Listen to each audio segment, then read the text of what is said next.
हाँ जी सुंदर साथ जी। तो कहने का अर्थ है कि उन्होंने अंत में इस प्रकरण के ये बात प्रूव कर दी कि प्रेम लक्षण, अनन्य प्रेम लक्षणा भक्ति वही ऐसी है जो हमें इस भव सागर से पार करा सकती है। बाकी के मन की, चित्त की, बुद्धि की, जो उन्होंने तीन बताए हैं, शरीयत, कर्म कांड, उपासना और ज्ञान, इन तीनों से हम पार नहीं पा सकते। हाँ जी सुंदर साथ जी, और क्या विचार देंगे? कौन सुंदर साथ जी अपना?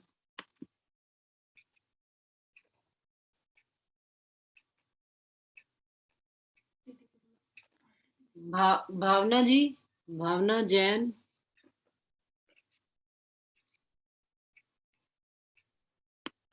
प्रणाम जी दीदी। प्रणाम जी सुंदर साथ जी। प्रणाम जी, प्रणाम जी। हाँ जी बताइए भावना जी, आप बताइए आप क्या कहना चाहोगे इस विषय पर? दीदी एक चौपाई है, ए इंद्रियन के स्वाद को लगा सब संसार, ए मोह के जीव रहेंगे मोह में, तुमको तो चाहिए विचार। अब इंद्रवती की आत्म यहाँ पे ये कह रही है ना कि ये मोह के जीव तो मोह में रहेंगे, तुमको तो चाहिए विचार। अब हमको ही क्यों विचार करने के लिए बोला गया? क्योंकि हमारे अंदर वो आत्मा आई हुई है, वो गैस जो रूपी आत्म जो भी आपने बताया, वो आके बैठी हुई है साथ में। तो जीव को कुछ तो विचार करना ही चाहिए। अब फिर गुण पख अंग इंद्रियां सबके जुदे जुदे स्वाद, तरफ अपनी खैची खेलत मिने विवाद। ये गुण, ये हमारे गुण, अंतस्करण, इंद्रियां सबका अलग अलग सबकी चाहनाएं हैं। ये आपस में लड़ झगड़ कर जीव को अपनी तरफ खींच लेती हैं। ये शरीर मतलब क्या है, एक वन की तरह है। ये इसमें बताया गया है किरंतन में, शरीर वन की तरह है जिसमें बच्चे जैसे हैं, फूल जैसे खिले हुए हैं। लेकिन अगर अधबीच में ही ये वन अगर उजड़ जाता है, यानी ये शरीर जब छूट जाता है, तो जीव बेचारा रोता चिल्लाता रह जाता है।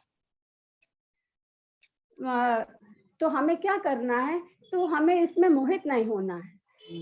हे जीव तू इसमें मोहित ना हो, क्योंकि अंत समय में यमराज की मार खानी पड़ेगी। क्योंकि ये शरीर भरोसे लायक नहीं है। ये तो, इसकी आयु तो एक बरसाती पतंगे जैसी है, जो एक ही रात की है, मतलब बहुत ही छोटी आयु है। ये एक तरह से नशीली सेज है, शरीर के लिए बोला गया है। और मतलब ये जीव को बहुत उलझा देता है और काल के मुख में डाल देता है। तो हमें इसको इससे अलग करके रखना है।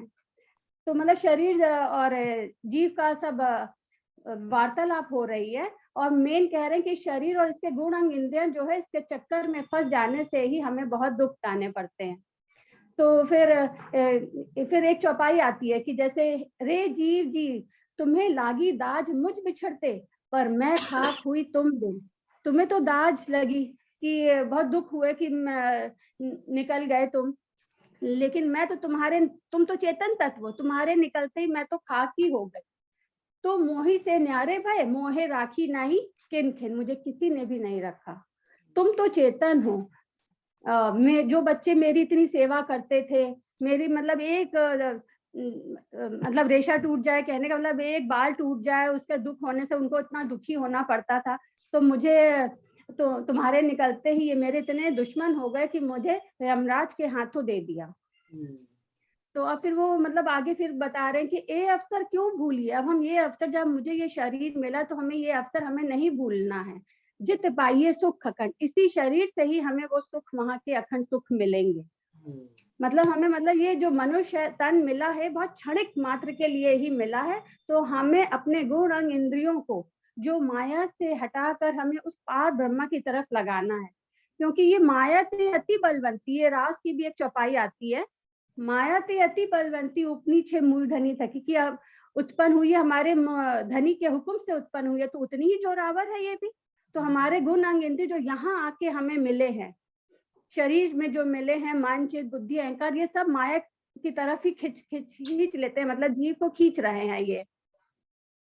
तो ये जीव को हमें तभी, मतलब मन में जीव तभी लगेगा जब गुण अंग इंद्रियों को हम इस तरफ मोड़ेंगे, पार ब्रह्मा की तरफ मोड़ेंगे। मतलब ये ला के हम सदगुरु से जब हम जुड़ेंगे, तभी हमें सबको समझ में आएगा। क्योंकि ये किरंतन में जब ये जीव और शरीर का जब वार्तालाप हो रही थी, तो लास्ट में आते आते इसने ये पार ब्रह्मा क्यों पाइए, पार ब्रह्म, तत्क्षण पार कीजिए, ब्रह्म। पार ब्रह्म क्यों पाइए, तत्क्षण कीजिए पाइए। एक चौपाई भी आती है जब वार्तालाप होता है, तो मतलब हमें कैसे प्रोसेस है, पहले हमें जब हमें पता चल गया कि हमारी वहां से आत्मा है, सदगुरु मिले, हमें पता चल गया कि हमारी वहां की आत्मा आई बैठी है, तो हमें इस तरफ मुड़ना है। तो जो गुण अंग इंद्रियां हैं हमारी, तो माया की तरफ भटक रहे थे, वो हम इस तरफ लगाएंगे उन्हें। जब वो इस तरफ लगेंगी तभी हमारा जीव भी जागृत होगा, क्योंकि ये हमारे सदगुरु ही हमें बताएंगे, पार ब्रह्म क्यों पाइए, तत्क्षण कीजिए उपाय। कई ढूंढे माहिर बाहिर, बिना सदगुरु ना लखाए, कि बिना सदगुरु के तो हम इसे पा ही नहीं सकते। अब अंग कीजिए तिन गुरु की खोज के पूरन पुरुष, सेवा कीजिए सब अंग सो मन कर कर्म वचन। मतलब हमें सदगुरु की सेवा करनी है, वो ही हमें इस पानी से जोड़ेंगे, तो ही हमारे गुण अंग इंद्रिय इस तरफ लगेंगे, जीव जागृत होगा। ऐसे ही प्रोसेस बताया गया कि कैसे हमें इसका यहाँ काम करना है। मन तो बहुत ही जोरावर है। यहाँ फिर वो भी प्रकाश हिंदुस्तानी में भी बता रहे हैं, भी तुमको दिखाऊं दुश्मन जिन्हों ना छोड़िया किन कोई जी। तो इस तरह की बहुत सारी चौपाई है। तुम करो लड़ाई इनसे, मार तू करो दुश्मन जी, क्योंकि यही तुम्हारे दुश्मन हुए बैठे हैं, गुण अंग इंद्री, इनको ही मारना, इनको ही। जब जैसे हमारे मेहराज ठाकुर भी क्या, उनको सदगुरु तो मिल गए थे ना धनी देव चंद जी के रूप में, तब भी वो क्या उनसे कंपटीशन था कि मुझे आप देख सकते हो धाम, मैं नहीं देख सकता। तो उन्होंने अपने गुण अंग इंद्रियों को कैसे उन्होंने उसका एग्जाम लिया, एक तरह से कहेंगे कि वो देख रहे थे कि कोई मिठाई की दुकान पे मेरी नजर तो नहीं जाती, तो हमें इस तरफ लगाना है। फिर वाको उल्टाए चेतन करो, फिर हमें इसे उल्टा के चेतन करा, जो होवे तुम्हारे सजन, फिर तुम्हारे वो सजन हो जाएंगे। बहुत इस अच्छा उजाले जहर उतरती, और इसी उजाले से फिर जहर ये उतर जाएगा, तब बढ़ते बल नहीं बेट, तब तो बस कोई देर ही नहीं है। बहुत अच्छा भावना जी ने वर्णन किया है। मंथन पता लग रहा है कि उन्होंने पूरा मंथन इन 3 दिनों में किया है। मेरे को तो बड़ा अच्छा लगता है कि जब सुंदर साथ खुद मंथन करके कोई सार रूप में बताता है ना, तो लगता है कि चलो सार्थक है काम कि हम कर रहे हैं। तो बाहर भी सुंदर साथ बैठे 3 दिन में उन्होंने पूरा प्रयोग किया है, पूरा उस पर विचार किया। बहुत अच्छा भावना जी। हाँ जी, और कौन सुंदर साथ जी? रंजना दीदी आ जाइए, आपने भी माइक किया हुआ है ओपन शायद। प्रणाम जी सुंदर प्रणाम साथ जी, जी, प्रणाम। आपके दीदार कर रही हूँ। अब बहुत दिन हो गए आपके दर्शन नहीं करे सबके, इसलिए मन मेरा भी कर रहा था कि मैंने कहा मैं भी इधर अपने घर में बिजी हूँ, तो पता नहीं बैठक चल नहीं रही। अब आप लास्ट वीक नहीं हुई ना, 1-2 बार ही नहीं हुई है नहीं बस नहीं ना। नहीं हुई, नहीं पीछे। मैंने कहा अब सब हाँ, सैटरडे अब संडे सब खुल, मंडे। हाँ जी। हाँ अब सब खुल गया, सब बिजी हो गए अपने अपने। मैंने कहा सुंदर साथ के दीदार तो मिलने ही चाहिए ना हमें। नहीं नहीं, इतनी प्रयास दूर सुंदर साथ जी पूरा रहेगा हाँ, कि क्लास हाँ, बंद वो ना तो की जाए, लेकिन कुछ कारण से कभी किसी सुंदर साथ के घर आना जाना हो जाता है, कुछ घर में वही कभी आना जाना हो गया, दुख सुख तो सब चलेगा, सारी चीजें ही चलेगा। मेंटेन करेंगे। और प्लस वो इसमें सब एक, सबको लगा करने हैं ना, हाँ, सारे और रोल इसमें तो एक हम परीक्षण कर भी रहे हो हैं। जाता है, परीक्षण भी एक हो जाता है कि भाई स्वाद लगा हुआ है हमारा कि नहीं लगा हुआ। अगर हमारा स्वाद लगा होगा, लगा तो हुआ है। किंतु दीदी अब कोई हटने वाला है ये स्वाद, हाँ नहीं जिसको बिल्कुल सांचे खाने का स्वाद लग जाएगा, तो वो रूह माया में भी रह के अपने पल पल याद तो अपने धनी को ही करेगी। उसके बिल्कुल अंदर तो अब और कुछ नहीं है, रहना जरूर है इस माया में, पर न्यारे बन के रहना है बस, कि सब कर्म फर्ज अपने करने हैं, और रिझाना तो धनी को ही है। बिल्कुल। आपसे इतनी सोबत मिल गई, इतना शहूर मिल गया, तो फिर हम्म, तो राजी राजी है ना। जीव तो लगेगा ही इन कामों में, करेगा ही ना, जीव के तो जो काम है वो करेगा, मन अपने राज्य में, दिल अपने राज्य में। बिल्कुल ठीक। हाँ जी। सुन रहे हैं आप, आपके सबके और सुंदर इतने साथ सुंदर जी? सुंदर वाणी चर्चा सुन रहे हैं। जो प्रश्न था ना सुंदर सर जी का, वो प्रश्न ये था कि हम हर बात को जीव पे कैसे टाल देते और खुद जो है फ्री होके बैठ जाते, अपने ऊपर कोई दोष नहीं लेते कि मैं नहीं कर रही हूँ, और कह देते हैं मेरा जीव नहीं जागृत हुआ था, मेरे जीव को ये समझ नहीं थी इसलिए मैंने ये काम नहीं करा। तो ऐसे कैसे हर बात को हम जीव पे डाल दें? तो इस जवाब इस बात का चाहिए था कि कैसे अभी कुछ नहीं मिला जीव पे जवाब डालें। इस बात पे।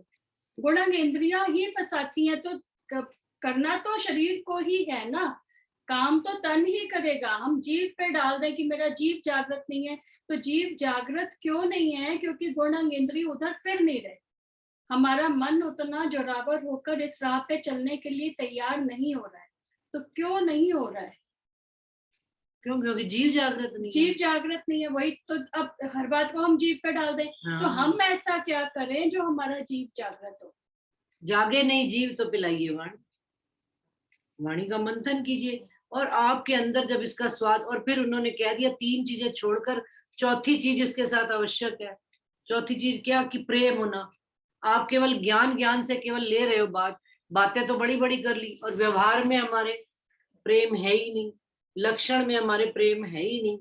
आपको कभी भी अंदर जीव तक बात नहीं जाएगी। ये तो ऊपर ऊपर से बात गले से कही और इसकी निकल। चपाई उसमें प्रकरण में मिली मुझे। अब अस्तुत ऊपर एक विनती करो, इससे पहले ही आता है प्रकरण। छोटा सा ही है, 20-21 चपाई हो गई, तो मैं सोच रही थी उसको करेंगे। तो मैंने उस दिन जो है ना पूछा था, दूध पानी का निबेरा, 3 प्रकरण पूछे थे। इन तीनों में से सुंदर साथ जी जो कहें वो पढ़ना शुरू। ये भी छोटा सा ही है, 20-21 चपाई का। उसमें इस बात का पूरा जवाब है कि गुणांग इंद्रिय क्यों नहीं लगते और कैसे लगेंगे।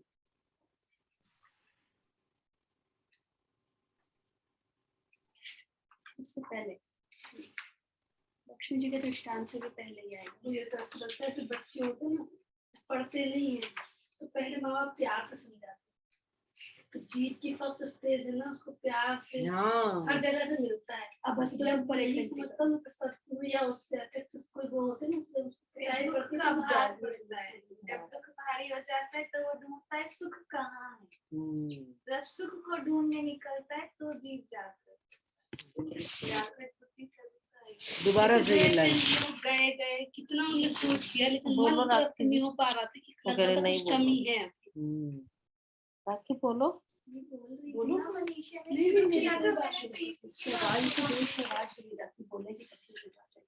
सुंदर साथ जी ये प्रकरण एक और कह रहे हैं, उसी के लिंक से पढ़ना शुरू कर देते हैं।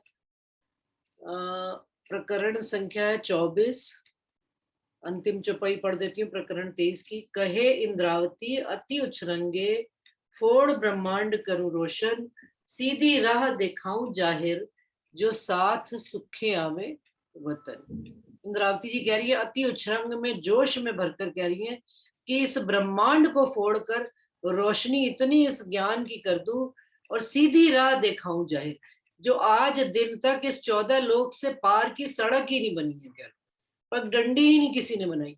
तो इंद्रावती जी कहती है, इस घने जंगल के बीच में मैं एक राह मार्ग बता दूं, दिखाऊं जाहिर, जो साथ सुखे आवे वतन, जिससे सुंदर साथ सुख में आराम से झीलता हुआ परम धाम में प्रवेश करे। अब अस्तुत ऊपर एक विनती कहूं, चरण तुम्हारे जीव में ग्रहूं, इन चरणों मोहे सुध भई, पहले निध सुंदर बाइये दई।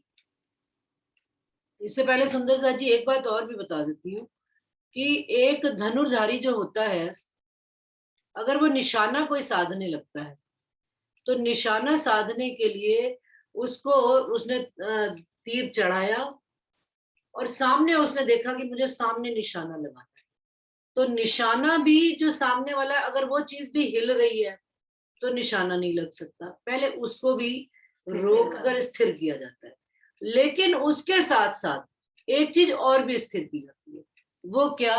कि आपका अपना पूरा शरीर, आपकी जो अवस्था होती है उस समय आपकी आंखें भी उसको देख रही हैं, बुद्धि भी उसको देख रही है, आंखें ना होते हुए भी, और मन भी उस समय पूर्ण रूप से एकाग्र होकर उसी पर लगा, तब आप सही साध सकते हो निशाना। ये तो संसार की एक प्रक्रिया है। अब हम तो चले किसको साधने? धनी को। और हम कहें हमारा मन तो घूमे संसार में, बुद्धि चले दुनिया की चतुराइयों में, होशियारियों में, और नहीं जी मैं तो राज्य का कर, तो नहीं हो सकता। धनी न जाए दूत, धनी न जाए किनको दूत्यो, बाहर से नहीं दूतना, हम अंदर से ही दूते चले जाते। तो उसके लिए हमको इन सब चीजों को साधना पड़ेगा, और साधेगा कौन? वो हमारा जीव साधेगा। जीव जब जागृत हो जाएगा, जैसे कि बुद्धि को मान लीजिए अपनी एक एग्जाम्पल के रूप में, अपने ही अंगों में बुद्धि को ग्रहण कीजिए, और बुद्धि को ये पता है कि मुझे, मेरे लिए ये चीज मैं मीठा खाऊंगी तो मुझे शुगर बढ़ जाएगी, और ये चीज मैं नहीं खाऊंगी तो मेरा मीठा कंट्रोल रहेगा। और मीठा बढ़ते ही मुझे इसका क्या नुकसान होएगा कि मेरा शरीर खराब हो जाएगा, मेरी टांगे चलनी बंद हो जाएंगी, मैं मंदिर द्वारे नहीं जा पाऊंगी, मैं सुंदर साथ से नहीं मिल पाऊंगी, और तो और मुझे घर में अकेले बंद के रहना पड़ेगा, मेरे पास कोई सुविधा नहीं होगी, मेरे कान नेत्र सब खराब हो जाएंगे। इतना डर आ जाए बुद्धि के अंदर, तब वो मीठा खाना करेगा बंद। नहीं तो क्या होगा, हम देख रहे हैं घर में भी, परिवार में भी, सब जगह मीठा धमाधम, पता है कि हमारे लिए दुश्मन है, लेकिन फिर भी हम खा रहे हैं, क्योंकि हमें उस चीज का नुकसान ही नहीं पता है कि किस हद तक वो नुकसान हमें देता है। इसी प्रकार से हमारे जीव को जब ये बात पता लग गई कि मैं बुद्धि, जो अभी भावना ने एक एक चौपाई करके बताई है कि गुण इंद्रियां अपने भांत भांत के स्वाद में फंसाकर समय तो पल भर का, जीवन को तो उन्होंने पानी का बुलबुला कहते हैं, निकलता चला जा रहा है। समय देख रहे हो ना, हफ्ते दिन महीने साल निकलते चले जा रहे हैं। 2 साल हो गए, देखो कोरोना कोरोना कोरोना बड़ा हो रहा था, अब खत्म भी हो गया, निकल भी गए, वापस जिंदगी रूटीन में आ गई। जिन्होंने कुछ कमाई कर ली वो तो धन धन हो गए, और जिन्होंने नहीं कमाई करी वो रोते ही रह गए कि हमने ये नहीं किया, हमने क्यों, क्योंकि उन्होंने वो भी समय घर गृहस्थी में ही बर्बाद कर दिया कि उन्हें मेरा बच्चा हैगा, उन्हें मेरा पति हैगा, मेरा हैगा, रात दिन मन रोटियां बनानी नहीं। कहने का मतलब भाव ये है कि जागृत जीव, जब जीव के अंदर ये सुध आ जाएगी, जीव के अंदर ये डर बैठ जाएगा गहराई से कि जो पैदा होने का उसको डर है। कितने लाख बिच्छू काटे का दर्द है, 1 लाख बिच्छू के काटे का दर्द, और जब मरने पर भी उसको इतना ही दर्द है। उस बात से बचने के लिए वो दोबारा आवागमन से बचने के लिए प्रयास करेगा। चलिए सुंदर सा जी प्रकरण पढ़ते हैं। अब अस्तु तुम पर एक विनती करूं, चरण तुम्हारे जीव में ग्रहण। बुद्धि में चरण नहीं ग्रहण करने हैं, मन में ग्रहण नहीं करने हैं, हमारे जीव के स्थिर अवस्था में राज्य के चरण कमलों की शोभा बस जाए। इन चरणों मोहे सुध भई, पहले निध सुंदर भाग्य जी। इसीलिए सुंदर साथ जी कहा जाते हैं, ये वाणी विज्ञान है। इसको जब जब हम पढ़ते हैं, कोई सा भी ग्रंथ पढ़ते हैं, तो क्योंकि जैसे जैसे अवस्था में अपने गहराई आती चली जाती है, उन शब्दों का अर्थ भी अलग अलग होता चला जाता। कभी पहले बुद्धि से ग्रहण किया था, फिर दिल से ग्रहण करना शुरू किया, फिर चित्त में उसको चरणों को बिठाया। नहीं तो चित्त तो विकारों से भरा हुआ है। आप जरा सीधे होकर सो जाइए और चित्त में देखिए जरा कितनी अग्नियां निकलती है। महसूस किया कभी किसी ने? कब शांत होती है ये अग्नियां? जब इनके ऊपर लेप किसका लगा दिया जाए? वाणी का। चौपाइयों पे चौपाइयां धर के बिठा दी जाए तो वो अंदर वाला शांत होता है। और वो भी चौपाइयों पे चौपाइयां क्या, जब प्रेम से, खाली रट रट के बिठाने से कोई मतलब नहीं होता। मीठे रसीले चरण बसा लेना प्रैक्टिकल। और उससे भी, चित्त से भी आगे वो कह रहे हैं जीव के ग्रह। जीव, ये इसमें मैं सीधा इसके आगे 4 चौपाई पढ़ूंगी, 5वीं 6ठी चौपाई दोबारा इसके आगे उसका विस्तार करूंगी। दो स्वरूप में ज्योत जो एक, सो मैं देखा कर विवेक। विवेक की बड़ी महिमा गाई हुई है। मनीषा जी हमेशा विवेक को विस्तार से बताती है। ये चरण फले कहे, नहीं अच्छी बात है विवेक होना। कभी भावना ने भी कही ना, ये विचार कौन करेगा? हम ब्रह्मश्रेष्ठियां, विचार विवेक ही तो है। वह से विचार, वह से विवेक, अच्छी बात का विचार करना चाहिए। ए चरण फले कहे इंद्रावती, तारतम ज्योत करूं विनती। मेरा बुत्ता कछु ना था मेरे धनी, मोपे दो स्वरूपों दया करी अति। किसका बुत्ता कुछ नहीं था? श्री इंद्रावती जी का। सेवा में ना थी हाजिर, ना जानू दया करी क्यों कर। मैं सेवा में भी उस तरह से हाजिर ना रह सकी, परंतु मुझे समझ ही नहीं आया कि आपने मेरे पर ये कृपा क्यों करी है। कर्तव्य चितवन और सेवा करे, माया गुण उल्टे पर हरे। मनसा वाचा कर कर्मना, करे दौड़ प्यार अति घना। हाँ बताओ ये लगातार हो गया बोलते। अब अस्तु तुम पर एक विनती करूं। अब श्री इंद्रावती जी कह रही हैं कि मैंने आपकी वंदना तो करी, मैंने आपके चरणों को ग्रहण तो कर, अब मैं आपसे एक अर्जी कर रही हूँ क्या अर्जी कर रही हैं श्री इंद्रावती जी कि आपके चरणों को मैं अपने जीव में ग्रहण करूं। किसके चरणों को? इन चरणों मोहे सुध भई। किसके चरणों से सुध भई? इतनी वाणी राज्य महाराज उनसे अवतरित करा रहे हैं, और वो शोभा किसको दे रहे हैं?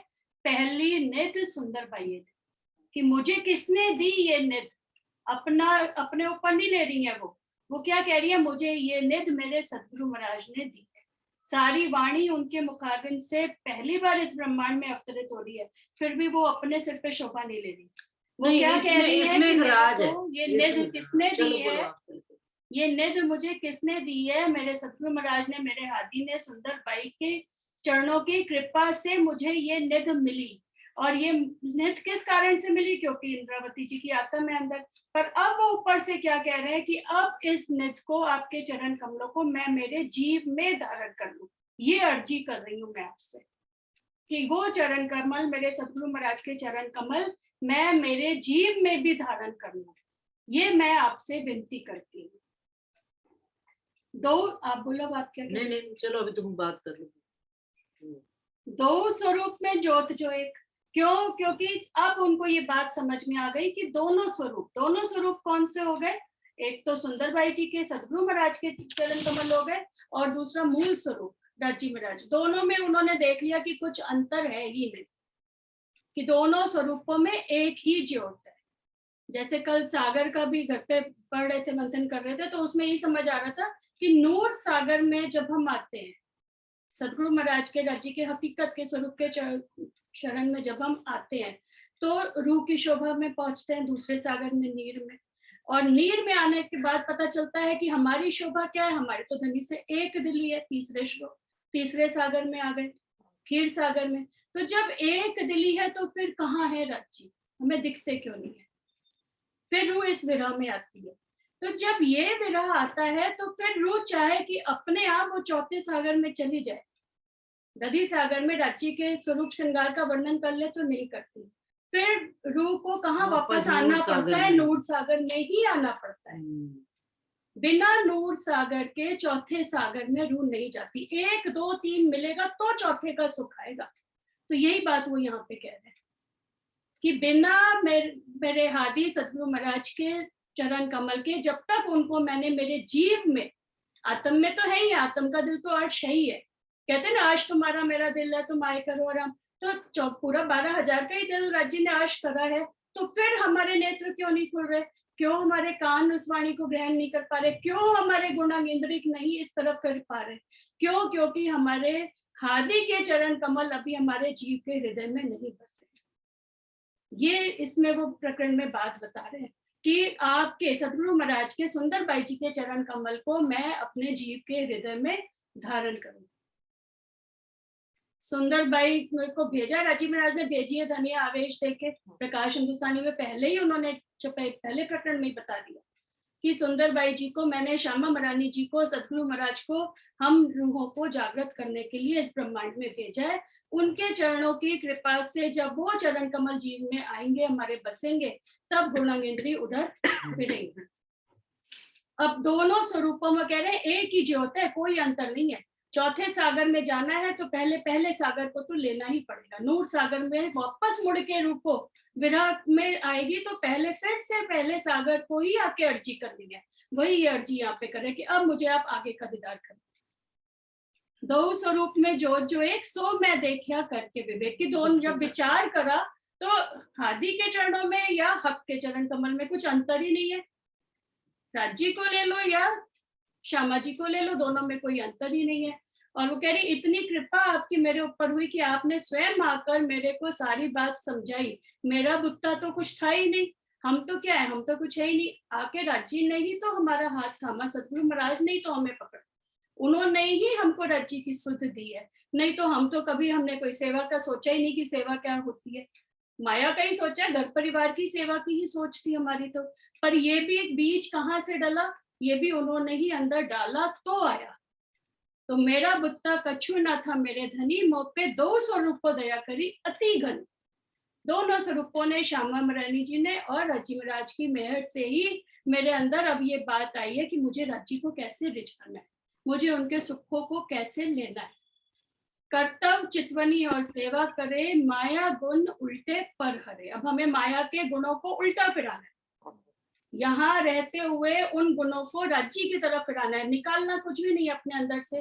क्रोध, लोभ, मोह, ईर्ष्या, द्वेष सबको पकड़ के क्या करना है, धनी की तरफ फिराना। तो अब वो कैसे फिरेंगे, कर्तव्य चितवनी और सेवा करे। चित्त में धनी के, जीव में धनी के चरणों को धारण करना है, और करनी रहनी सब क्या है हमारी, उनकी सेवा। क्या करना है हमें यहाँ पे, माया में भी रह रहे हैं तो चित्त में यही विचारो, मैं मेरे धनी को कैसे ले जाऊं, मैं उनकी सेवा कैसे करूं, और नए नए राज्य अपने आप विचार देते हैं कि मैं उनको कैसे ले जा सकती हूँ। तो ये सेवा करके ही मैं मेरे माया के गुणों को उल्टा फिरा सकती हूँ। मनसा वाचा कर कर्मना, करे दौड़ प्यार अति प्रिय। जब मन वचन कर्म में हमारे ये बात दृढ़ता से आ जाएगी कि मुझे सिर्फ और सिर्फ मेरे धनी की सेवा करनी है, मुझे मनुष्य तन मिला ही इसीलिए कि मुझे मेरे हादी के चरणों को अपने जीवन में ग्रहण करना है और उनकी सेवा में ही अपने जीवन को लगाना है। तो क्या होगा फिर, करे दौड़ प्यार अति घना, अपने आप जागृत बुद्ध आ गई, फिर तो कुछ करना ही नहीं पड़ा, बस प्यार धनी ने अपना प्रेम दिया और हमको प्रेममय बना दिया। पर जब लग दया तुम्हारी ना हो तब लग काम ना आवे कोई। जब तक आपकी कृपा नहीं होगी, दया आप कह रहे हैं, मेहर नहीं कह रहे, देखो मेहर और कृपा, दया में भी अंतर है। मेहर तो आत्म के ऊपर होती है और दया कृपा किसके ऊपर होती है, जीव के ऊपर होती है, शरीर के ऊपर, गुण इंद्रियों के ऊपर। तो जब तक ये सदगुरु महाराज की दया नहीं होगी, कृपा नहीं होगी हमारे ऊपर, तब तक हमारे गुण इंद्रिय, तब तक हमारा जीव उधर फिर ही नहीं सकता, तब लग काम ना आवे कोई। ये जो हमारे इतने हथियार दिए हैं राज्य महाराज ने, जो हमारे गुण इंद्रिया रूपी हथियार है हमारे पास, जो हमें राज्य के सुख दिलाएंगे, पर वो काम ही नहीं आते, वो उल्टे माया में ही फंसे पड़े। क्यों फंसे पड़े, क्योंकि हमने कभी उनकी पहचान करके सेवा ही नहीं करी, उनकी ये काम ही नहीं करा, इसलिए वो उधर फिरते नहीं है। ए परीक्षा में करी निर्धार, देखे सबके शब्द विचार। सारे शब्दों का विचार करके मैंने ये बात समझ ली है कि आपकी सेवा जो है उसको करे बिना, मन वचन कर्म से आपकी सेवा में लगे बिना मैं इन सुखों को यहाँ पे नहीं ले सकती। यही तक पढ़ा था आपने, पढ़ो आगे पढ़ो आप। नहीं पढ़ो ना, पढ़ो, अच्छी बात है। मैं अभी एक बात कहनी, पढ़ो। जीव खरा होए जुदा मन करे, कपट रत्ती ना हृदय धरे, यो करके तुमको सेवे वचन विचार अंदर जीव लेवे। जीव खड़ा होए जुदा मन करे। अब हम यही तो चाहते हैं कि हमारा जीव और मन अलग हो जाए। तो कब अलग होके खड़ा होगा, कपट रत्ती, इतना सा भी रत्ती भर भी हमारे मन में जो है कपट मतलब माया नहीं रह जाएगी। कब नहीं रह जाएगी, जब जीव और मन दोनों जुदा होके खड़े हो जाएंगे। खड़ा नहीं, खरा खरा हो जाए, पर वो भी बात है। खरा का मतलब हाँ, सोना जैसे खरा होता है 24 कैरेट का, चमक जाए, 16 बार तपना पड़ता है। कस ना पाइए कसौटी पे ना। राजी महाराज परीक्षा पे परीक्षा लेंगे और रूह हंसते हुए अपना नहीं होका मारे कोई है, बस इतनी सी बात ध्यान में रखनी चाहिए। नहीं, इसका एक और भी अर्थ है, जीव खरा होए जुदा मन करे, जागे जीव करा ले। नहीं चलो बोलो कोई बात नहीं, कठोर हो जाए नहीं, जीव निष्पक्ष होके, मन क्या होता है अपने पक्ष में खींचता है, बुद्धि अपने पक्ष में खींचती है और गुण इंद्रिया अपने पक्ष में खींचती है। तो वो कहते हैं जीव खरा होए, जैसे राजा हरिश्चंद्र देखो, हाँ, सशक्त प्रमाण, मतलब सटीक प्रमाण है इस चीज का कि कैसे तन पे कपड़ा भी नहीं, हर चीज को वो करे एक सत्य के लिए। इसीलिए अपने ना वो बीतक में आता ना इतने राजाओं के नाम, इसीलिए ये दिए गए कि जो राजा के नाम आए हैं, हरिश्चंद्र ने यही तो किया, सत्यवादी। एक सब चीज में, सारी चीजें बाद में मिली ना तपस्या के, वैसे तो राज्य हमें तपा रहे हैं, ये सब आ रहे हैं, जो विपदाएं आती हैं हमें कितना भाई इनका राजा, इनका जो आता है कि वैदेही हो गए जनक, वैदेही से क्या मतलब उनका, कि जीव से उन्होंने ये माना उनको कि आप मेरे गुरु हो, सतगुरु हो, और उन्होंने कहा कि मन कुछ नहीं है, अब कोई मतलब नहीं, मैं राजा हूँ, शरीर से हूँ, मेरा मन क्या है, कुछ नहीं, मैंने आपको सतगुरु मान लिया, अब आप मुझे ही निर्देशित करोगे तो मैं होऊंगा। तो ये बात यहाँ पर, जीव खरा हुए जुदा मन करे, कि जीव खरा होकर निष्पक्ष होकर, मन को भी हटा देवे, बुद्धि को भी हटा देवे, एक पक्ष अपना, एक इसी बात पे दृढ़ होकर कि भाई मैंने सतगुरु की या राज्य की पहचान करनी। वही जो आपने कहा ना ऊपर स्टार्टिंग में हाँ, कि एक लक्ष्य अपना बस पकड़ बस लिया तो ये जीव खड़ा हो गया। जैसे वो आता है ना, वो आग लग जाती है तो वो जनक बैठे होते हैं, वो हाँ। कहते हैं कि प्रजा के पालक, कई नामों से पुकारते हैं, वो नहीं सुनते। वो कहते हैं जनक, तो वो कहते हैं भैया आपने मुझे पुकारा तो मैं एक्टिव हो गया। तो वही हमारे साथ है कि हम संबंधों के घेरे में उलझे हुए हैं। सही बात। निष्पक्ष होकर राज्य को नहीं पकड़ रहे। हाँ, जीव जो है सब ना, कुछ पकड़ना चाहते हैं, ये भी ले लो, ये भी अब ले लो। जुगल दास जी की पार्टी में अपन ने पहला आरोप क्या पढ़ा? ना तो पहले दारू, से मैं मान तारी कर हूँ। ले लो हाँ, कि मैं लेकिन सारे- अनार हूँ, फिर ना चलो मैं तारी, ना और किसी की पत्नी, ना ये किसी की कितनी माँ। बात वो बार बार बोलते हैं कि जो सामने होता है बुरा होता है, पीछे होता है खुदा होता है। क्यों? सामने जैसे ही वो आता है, उसके मन, उसके शरीर के गुण अवगुण सब भारी हो जाते हैं और हम उसकी पहचान नहीं कर पाते। और जैसे ही वो जुदा होता है हमसे, मतलब अलग हटकर चले गए, फिर हम सतगुरु महाराज जी, अरे मैंने ये नहीं किया, मैंने वो नहीं किया। और संसार में भी है, किसी की डेथ हो जाती है तो सारे बड़ी यही कहते हैं बड़ा अच्छा था, बड़ी अच्छी नहीं, ये तो हमारे साथ जीते जी का एग्जाम्पल है कि हम सतगुरु महाराज के साथ यही होता है। जब वो सामने आ जाते हैं, उनके गुण अवगुण भारी हो जाते हैं और हम उनसे दूर रहते हैं। हाँ। और जैसे ही वो दूर हो गए, नजर से दूर हो गए और पीछे चले गए, अरे मैंने तो उनको ये बात करनी थी, फिर हम फोनों पे उनको कहते हैं, कुछ भी कहते हैं बात, या सरकार के साथ भी हमारे सामने की बात है तो वो कहते हैं जीव खरा होए जुदा मन करे। आप सामने भी अगर उनके हो तो जीव को बिल्कुल, जीव खरा होकर, जीव किसी के वश में आकर ना कोई बात करे। कबीरदास जी इसलिए तो जीव को फटकारते हुए कहते हैं कि माटी कहे कुमार से तू क्यों रोंदे, एक दिन ऐसा आएगा मैं रोन दूंगी तो। सही बात है। तो यहाँ पर ये बात बड़ी समझनी आवश्यक है कि जीव खरा होकर जीव को, उसके लिए आपको अपने आप को खुद को प्रयास करना पड़ेगा, राज्य की वाणी का मंथन करना पड़ेगा, राज्य से प्रेम करना पड़ेगा, सतगुरु महाराज से सतगुरु तो आवश्यक है ही सही जी, इसमें कोई दो राय ही नहीं है। कि जो अभी पहली नित सुंदर बाह्य दई वाणी इंद्रावती जी से उतरी तो क्या हो गया, लेकिन हाथ तो सबसे पहले उनका देवचंद्र जी ने ना पकड़ा होता, भटकते रहते सारी जिंदगी, तारतम ना दिया होता तो भटकते रहते सारी। अपन प्रैक्टिकल लाइफ में भी देखो, हाँ, बच्चों को नहीं भेजो स्कूल, बस माँ प्रथम गुरु में पढ़ाती रहे। हाँ, पढ़ा लो ना घर में, नहीं पढ़ा सकते। लेकिन स्कूल क्यों भेजा जाता है? इसलिए ना कि बच्चे वहीं से सारी चीजें। और जो टीचर सिखाती है बच्चा वो रट कर इतना आता है कि घर में माँ मजाल कितना भी उस शब्द के चार अर्थ बता दे, वही सही है जो टीचर ने बताया। तो बस ये तो फिर देखो अध्यापक का तो रोल है ही सही जीवन में, तो वो जीवन में सतगुरु का भी रोल है। वो जो हमें हम उनको जब हम उनकी बात का विचार भी अपने मन चित्त बुद्धि और गुण इंद्रियों के साथ जब करते हैं तो हम कभी भी एक निर्णय पर नहीं पहुंच पाते। जब हम उनकी बात को जीव से समर्पित भाव से, मन कह रहा है गलत है, अवॉइड इट, बुद्धि कह रही है ये बात नहीं हजम होती, अवॉइड इट, आप करके देखो उस चीज को, जो जिसको आपने सतगुरु माना है उनकी बात को, तब आपके मन के यो करके तुमको सेवे वचन विचार अंदर जीव ले। आपका हमारा समर्पण, ये सखियों ने समर्पण करके दिखाया ब्रज में कि उनको योग माया के ब्रह्मांड में बांसुरी राज जी ने बजाई, कृष्ण जी रूप में भी, तो सखियों ने उस समय जब घर से दौड़ी तो ये नहीं सोचा कि आकर हमें हमारे घर वाले ग्रहण करेंगे या नहीं करेंगे, नहीं सोचा। हम अभी सोचते हैं हमने कहीं जाना हो किसी प्रोग्राम में कहीं पर भी, भाई हम चले जाएंगे तो फिर पता नहीं आकर क्या होगा। भाई ये इसका मतलब अभी हमारे समर्पण में कमी है, अभी राज्य के ऊपर। इसका मतलब बुद्धि एक्टिव है आपकी, इसका मतलब बुद्धि एक्टिव है आपकी। आपने ये सोचना, आपको ये कहा गया है हुक्म का पालना कैसे की जाती है, आपको ये कहा गया आपने 3:30 बजे मंदिर उपस्थित होना है, तो आपने उस समय ये नहीं देखना कि आपके चारों तरफ का वातावरण क्या है, घर का वातावरण क्या है। आपको 10 जने ऐसे भी मिलते हैं जो आपके विरुद्ध आपके मुंह पर ही बात बताते हैं, वो परीक्षण होता है आपके अपना ईमान का कि भाई ये मुझे मेरे विपरीत बात बता रही है, हम उसकी बात में आकर प्रभाव में आकर बैठ गए, खत्म, हार गए, हार गए।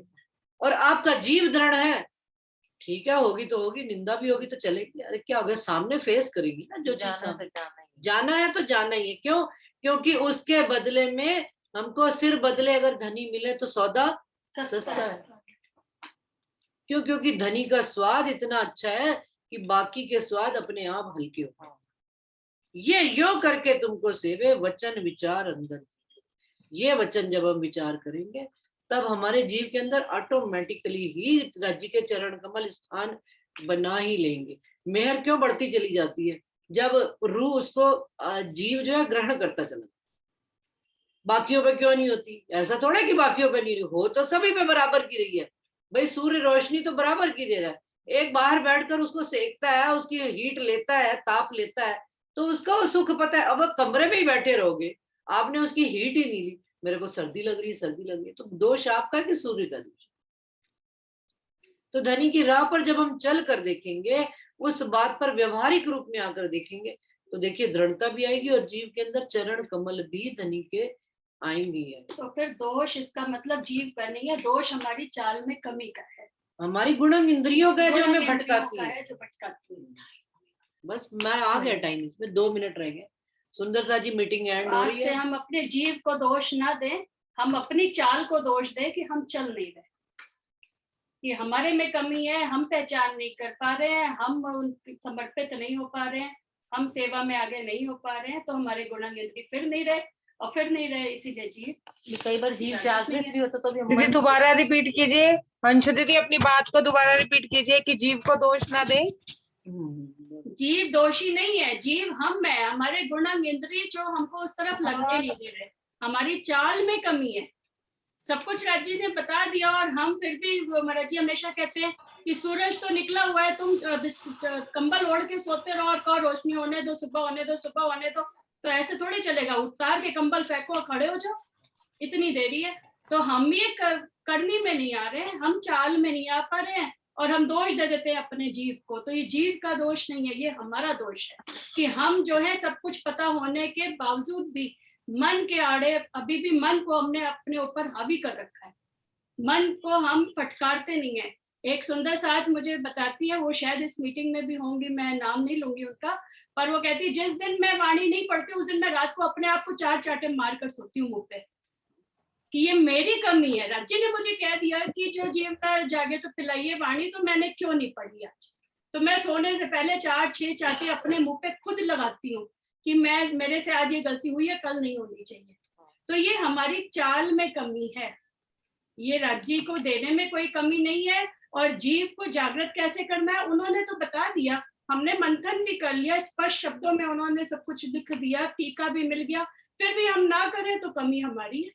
फिर हम क्यों जीव को दोष दें? कमी हमारे गुणांग इंद्रियों की है, हमारे मन जो हावी है, हमने मन को हावी करा हुआ है। इस बात को हमें दृढ़ता से अपने अंदर विचार करना चाहिए। जीव का ही तो दोष है, एक्टिव ही नहीं है वो। जीव का दोष नहीं, कमांड नहीं है अपनी इंद्रियों पे, जीव का ही दोष तो है। जीव का ही जागृत हो रहा है, तो आप उतनी वाणी पिलाओ अपने आप को ना, वाणी पिलाओ आप।